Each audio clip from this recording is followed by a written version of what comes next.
Sugod ang mga alagad ni Badyaw at Mangyan. Papunta po kami sa libre daw na therapy. Yan.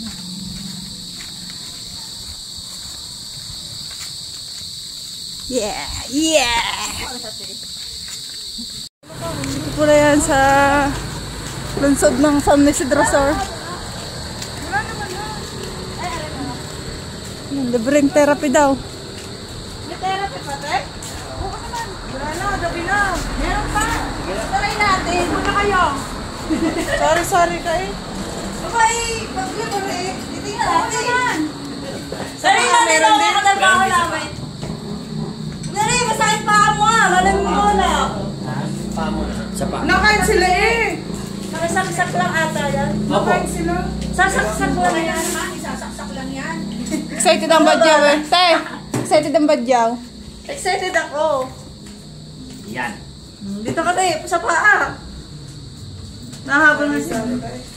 Dalawa lang ba yan? Nakakita ko ni Gary kasi nagmamayan ako. Dalawa ba yan? Apa dahil? Higa ka muna tayo sa katawan. Pahinga ka muna.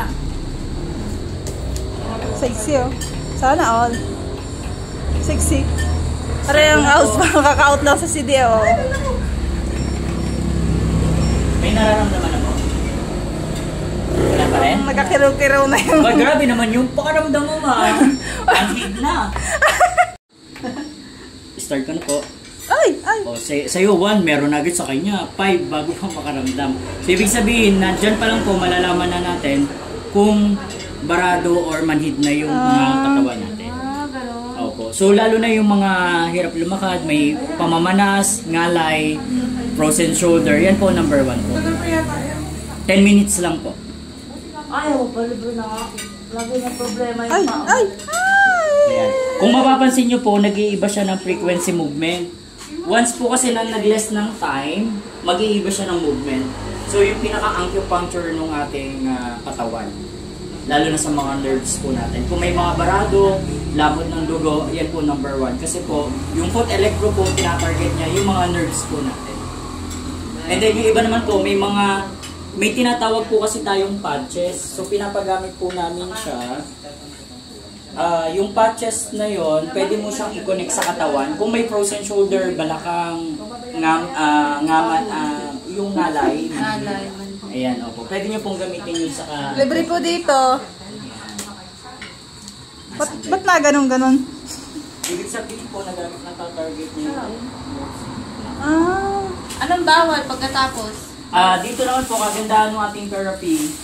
Before and after po, pwede tayong magbasa, maligo, or maglaba. So, wala po tayong bawal or pasma. So, yan, kagandahan nito, pwede kang gumamit ng cellphone, walang ground na mararamdaman. Pero pag dito, 30 minutes naman siya. Pero mas may explain namin yung pinaka puno niya, main target ng ating therapy. Sige ba, mapupo muna tayo. Yan, sa ano ko muna? Saan ba yan? Pwedeng patches sa'yo, ma'am. Isa na po. Nalay po ka balikan niya. Pagod, pwede yun. Pwede po. Patches na lang kayo, ma'am. Okay. Para sabay Dito po kayo sa gitna. Ako? Si Chef po, pwede po sa gitna. Wala siya, sa gitna. Dito ka po. Sir, mag-i-explain yung patches natin. Gusto ko din sana sa paa ay. Mamaya. Ano? Pahinga ka muna. Ang lakas naman ang iyo. Aba, malakas yan ang magagawa. Pang demo. Yan, nagbago naman. Pwedeng dalawa? Ay, ano yan? Pwede po yung patches mo na. Okay, ma'am. Patches mo. Para sabay din kayo sa kanta. Alin po ba yung pinakang niya sa likod, frozen shoulder, ngalay? Dito. Yan. Okay lang po, lagyan ko lang dito. Kurente yan, malakas. Kasi ito po, pinaka-main target po kasi niya ay itong nerves natin. Bakit 10 ulit ako? Uy, lakas! Lakas! Ayan. Lakas! Isa pa rin Yeah. Napapa-ano ako eh. And then yan, ma'am, pag nag-less ng time, mag-iiba rin siya ng movement. Frequency movement. So, tulad yan, level 6, nag-less ng time. So, magle-less din po yung ano. Pero bawas mo pa nga ng isa. Baba ako pa. Ayan. Pwede Ako nga rin. Ano, 1 na lang talaga to? 1 pa lang. Yung sa ano po, sa katawan, ay sa paa, 5. 5 na. 5 lang po. Ay, kanya ilan?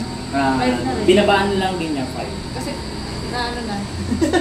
nararamdaman. Ano na? Matutunaw na yung ice cream ng dalawa. Nasaan? Hindi, sa bag. Di ba, pagkapagod. Pang ano siya, pang wala yan po yung pang-relax